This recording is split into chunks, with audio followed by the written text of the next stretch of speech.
Sargon, a descendant of the royal house of the Indian kingdom of Kosala, spent his early years on the streets of Akkad, ancient city close to modern-day Baghdad.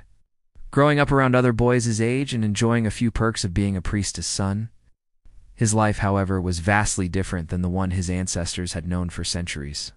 In Akkad he was not royalty, but simply one of thousands of commoners. His life was destined to be like theirs too, passing into the sands largely unnoticed. In his early adulthood, Sargon moved to the city of Kish, then ruled by King Urchin. The Akkadian found work with the gardener Aki, who became like a father to him, teaching him the ins and outs of his trade. Sargon soon became adept at gardening and handling grapes, and somehow these skills brought him to the attention of the king, Urchin. Impressed by the young Akkadian's knowledge of wines, his wit, and great intelligence, decided to bring him into the royal household. As a royal servant, Sargon served well, growing close to the king and his family. The trust between them became so deep that he was eventually appointed Urchin's cupbearer.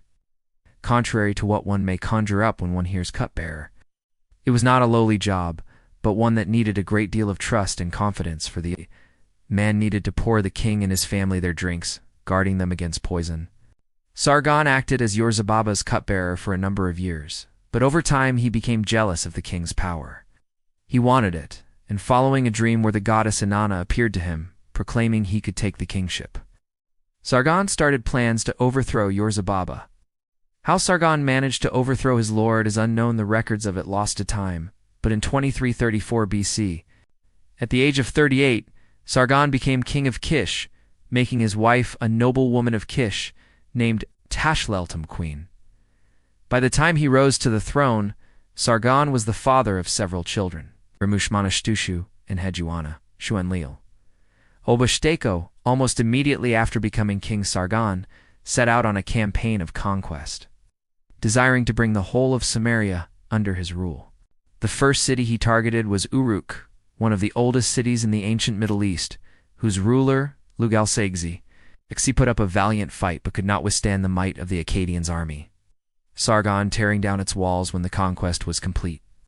Next came Yora and then Lagash, conquering them both in swift succession, blazing a path across Samaria in a campaign unlike anything the Sumerian people had yet seen.